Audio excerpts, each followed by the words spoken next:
It's not just Grand Slam titles that Jannik Sinner and Carlos Alcaraz have taken turns collecting this year. The top two tennis players are also trading the #1 ranking back and forth. Sinner officially returned to the top spot in the ATP rankings on Monday following his Paris Masters victory, replacing Alcaraz, who had held the honor for nearly 2 months. But due to the rankings math and rules, Alcaraz will return to #1 next Monday. The Italian and the Spaniard are separated by so few points now. Sinner leads with 11,500 points to Alcaraz's 11,250, that it will come down to their performances at the upcoming ATP Finals in Turin to determine who ends the year at #1. While neither Sinner nor Alcaraz are playing this week, except for when the ATP Finals start on Sunday, the reason the rankings will change again next Monday is because that's the day when the points from each player's performance at last year's finals drops off. Sinner next week will lose the 1,500 points he earned from winning the finals last year, while Alcaraz will lose only the 200 points that he earned after failing to advance from the group stage. So next Monday, the rankings will read: Alcaraz 11,050 and Sinner 10,000. And there's zero possibility for any other player to move into the top 2 spots anytime soon since #3 Alexander Zverev, 5,560 points, #4 Taylor Fritz, 4,735, and #5 Novak Djokovic, 4,580, trail far behind. Sinner and Alcaraz have amassed their huge points totals by winning, among other tournaments, all 4 of this year's majors. Sinner won the Australian Open. Then Alcaraz beat Sinner in an epic French Open final. Sinner got some revenge by beating Alcaraz in the Wimbledon final.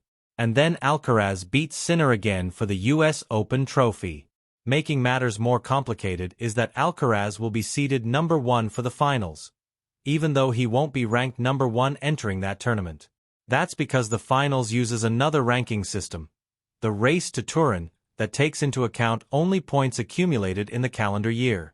Alcaraz leads Sinner by more than 1,000 points in the race rankings.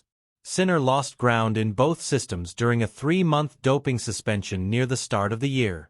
Sinner needs to win the ATP Finals and hope Alcaraz doesn't reach the final to secure the year-end #1 for a second consecutive year. Alcaraz needs to win 3 matches at the finals to finish 2025 atop the rankings for the second time in his career. Alcaraz became the youngest player to finish a year at #1 when he achieved the feat as a 19-year-old in 2022. As for the WTA rankings, Aryna Sabalenka has already secured the year-ending #1 spot.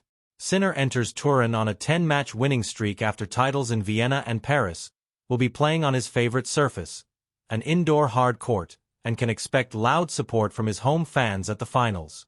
Alcaraz goes to Italy coming off a loss to Cameron Norrie in his Paris opener and has often struggled when playing indoors. The other players to qualify for the finals, which features the top 8 of the race, so far are Zverev, Djokovic, Ben Shelton, Fritz and Alex de Minaur. Paris finalist Felix Auger-Aliassime and Lorenzo Musetti are still battling for the final spot, with Musetti needing to win a tournament in Athens this week to move ahead of the Canadian and qualify for the elite event in his home country. It's also unclear, though, if Djokovic plans to play the finals at a point in his career where he has said he's focusing almost exclusively on the majors. Djokovic, who withdrew from the finals last year, is playing in Athens this week. If Djokovic withdraws, both Auger-Aliassime and Musetti would qualify for the finals. The draw for the finals is slated for Thursday, when it could still be uncertain who the last qualifier is.